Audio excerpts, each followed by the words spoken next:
Hey everyone, welcome back. Welcome into the midweek energetic check-in. We are smack dab in the middle of such a powerful, revealing week of energies, right? And let's face it, the astrology this week has been anything but subtle. Earlier this week, we had both the Sun and Mars in Capricorn forming a square to Chiron in Aries, which basically has been activating all of these deep wounds around authority, self-worth, survival, and identity. Capricorn is ruling the structures, right, that we're building in our lives, that we're building upon. And Capricorn has been exposing those structures that we formed through pain, trauma, or any outdated conditioning, right? If you are new here, I would like to welcome you to the channel. My name is Laura. I am a twin flame coach, guide, astrologer, tarot reader, and channeler. If these messages are resonating with you, please remember to subscribe to the channel down below. Like the video, comment on the video, share the video. It really does help the work I do reach the people who need it, and it does help the channel to grow. But let's talk about this midweek energy checkpoint, right? Because midweek is where we kind of meet this karmic crossroads. Today we do have Mercury in Capricorn in an opposition to Jupiter retrograde in Cancer at 19 degrees, which is a karmic debt number. This is a moment where truth is going to meet those consequences, right? Mercury represents our thoughts, it's our communication, it's our decision making.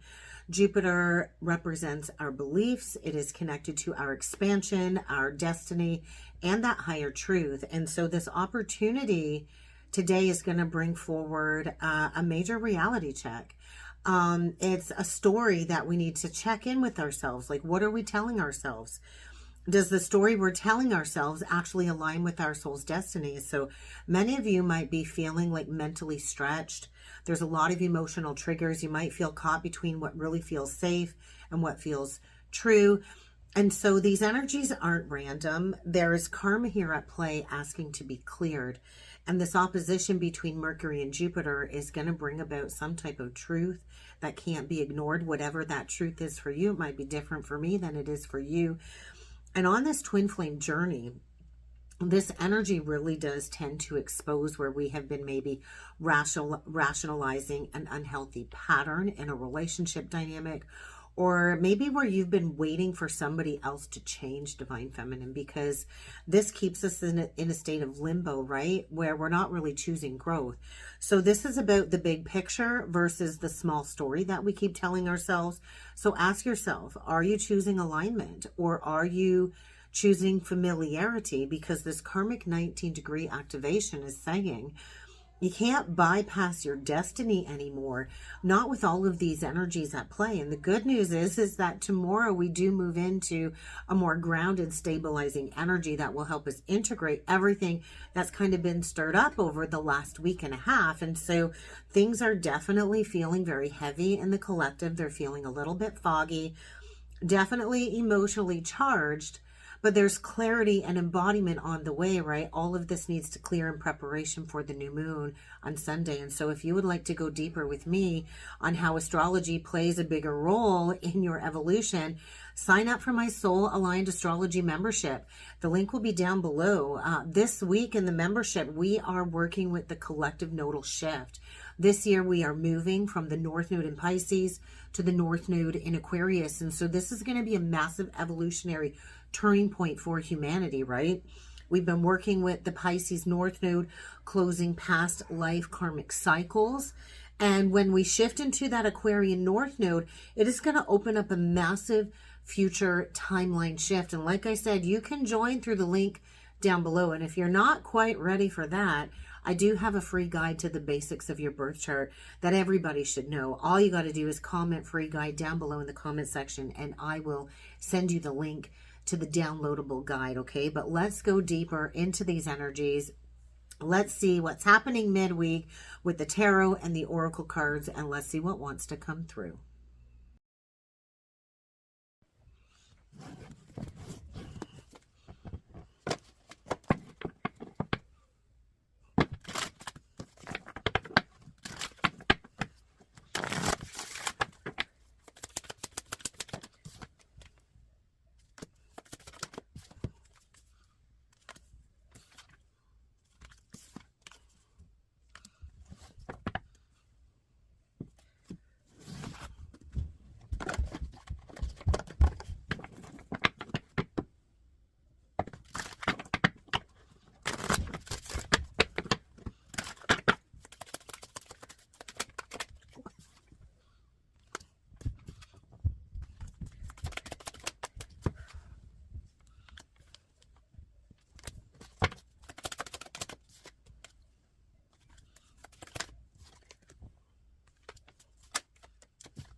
All right, let's talk about these cards. One of the most striking things that really stands out to me about this reading is how many major arcanas appeared in the 9-card tarot spread, which does tell me that we are not dealing with a minor emotional fluctuation today. We are actually dealing with a major fated turning point in these energies, right? And then we add in the Jupiter and Cancer oracle cards that came through in the opening messages. Especially with this Mercury-Jupiter opposition, I do feel there is something very triggering when it comes to an emotional truth or some karmic consequences.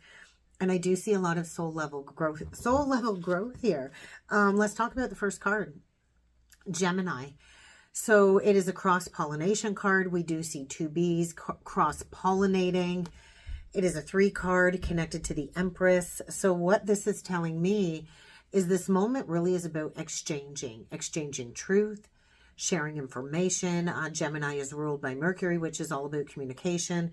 There could be an expansion or an opening up of the mind to see beyond just this one single narrative. This is also, I feel, where conversations are really going to matter in the energies today, okay? What is unspoken really wants to be heard. What has been maybe half understood needs more depth. Gemini is a direct link to the twin flame journey, and I do believe it's a reminder that this journey is far from shallow.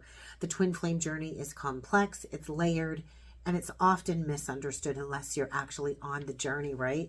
So this card really is asking you to look beyond the surface level, to look beyond any assumptions, and really look at what is actually being communicated, both energetically and emotionally. This is also a checking card, right?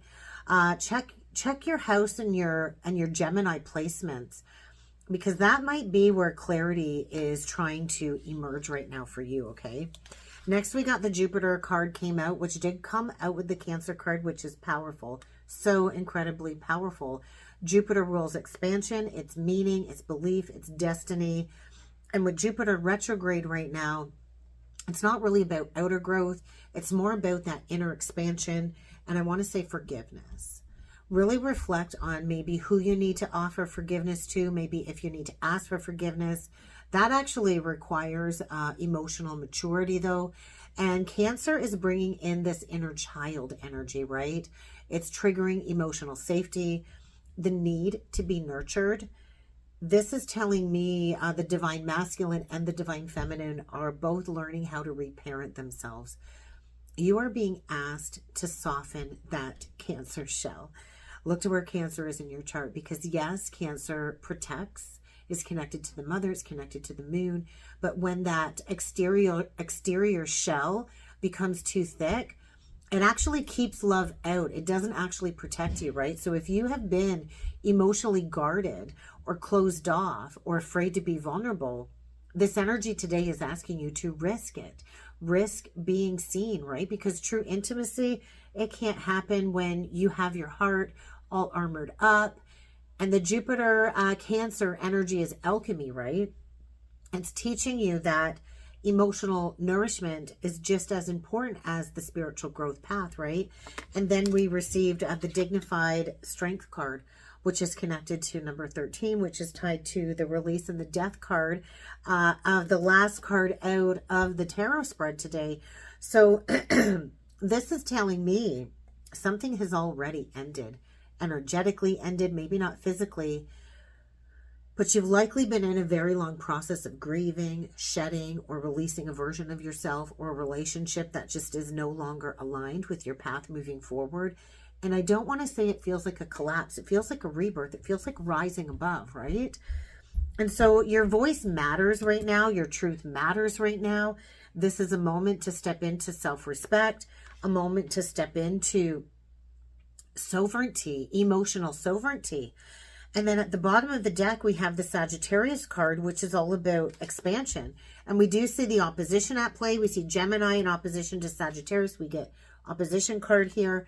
And so there's truth here and integrity that wants to come to the surface. We can't spiritually align if we're bypassing this truth, right? Sagittarius is all about living honestly with yourself and with others. You lie to a Sag and you're done for, right? And so You might find yourself going head to head with somebody. There's a lot of mirroring axis of energies, especially with Gemini, Sagittarius coming out. This is about mind versus meaning, words versus truth, stories versus soul. And we also have the opposition with Jupiter retrograde, right?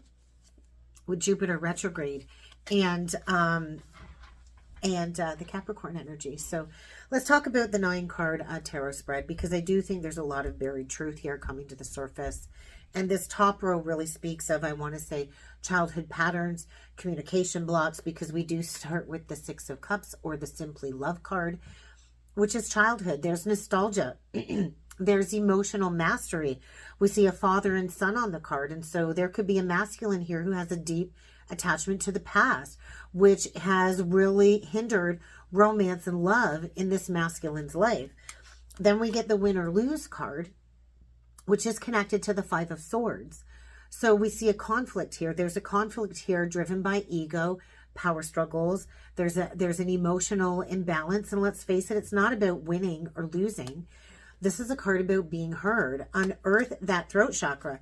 And you can see that this energy is deeply affecting me. That throat chakra, it's like this truth has been swallowed to keep the peace. And that is no longer sustainable. So this is about speaking up, activating that throat chakra to create real change, because we get 5-5 here, okay? So the middle row, the sacral chakra, the healing card, or the star card, and the deepest, darkest fears card are the 9 of Swords. So there's blocked desires here. There's suppressed emotion.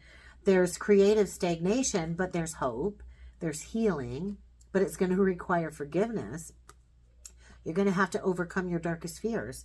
I feel anxiety, doubt. I think there's a major fear of loss here about breaking the chains to something unhealthy. So you get to decide. Life is all about choices. You can choose to stay in fear, or you can choose to step into healing. The choice is yours, but there is release and transformation in this bottom row. We have 3 majors in this bottom row, with the Strength card, or the Control card, the Balance card, which is also Temperance, and the Release card, which is the Death card.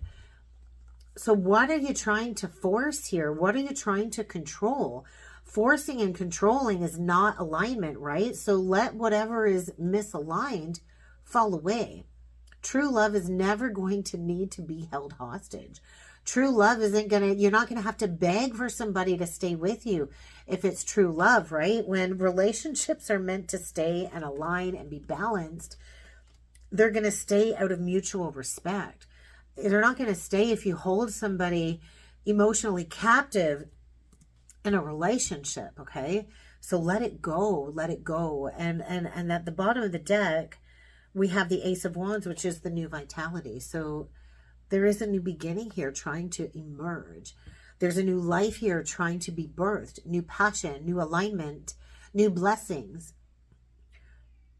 But you can't enter into this new timeline until all of this old is released. Release it. Because the bottom of the deck, the closing oracle messages, I'm looking at the bottom of the deck, are saying ask and receive. Ask wonderfully, receive graciously. We see the infinity sign here, which is what goes around comes around, and it's a reminder that everything is infinitely connected. I also feel there's a karmic reset here. Stop overgiving. Stop betraying yourself just to keep somebody else comfortable. Stop settling for breadcrumbs. That's not going to help you step into the next evolutionary turn on your path. And then the bottom of the deck is the 11 card. Again, this card keeps coming out. Each evolutionary turn requires you to give up who you think you are. You're shedding an old identity here. Okay, you're shedding it. You're not losing anything. This is the becoming. This is the year of the becoming after the shedding, right? So get ready to step into who you're truly meant to be, because the universe wants to co-conspire with you. But what are you writing into reality? Do you want to keep repeating the same cycles, or do you want to transcend them? Because you really need to meet yourself in that silence. And then you'll be shown the path forward. And that's what I have for a midweek check-in. If you would like to go further with me with a personal birth chart reading, a transit chart reading, or a twin soul, twin flame synastry chart reading, check out the webpage link below. I will be phasing them out over the next few months. So book it in now. I hate to phase them out, but my goals are shifting. The channel is growing, and it's just something that I feel is going to make me more aligned with my path, phasing out the one-on-one session. So book it in before they're gone. I hope you have a great rest of the week. I will see you all for a weekend check-in in a couple of days, because we've got that Capricorn new moon coming up on Sunday. And I think we really need to talk about that and the energies that it is bringing forward, because we are at a massive pivot point. We are at a massive crossroads, and we are getting ready to plant seeds for longevity and for structure and for growth moving forward. So I'll see you all in a couple of days.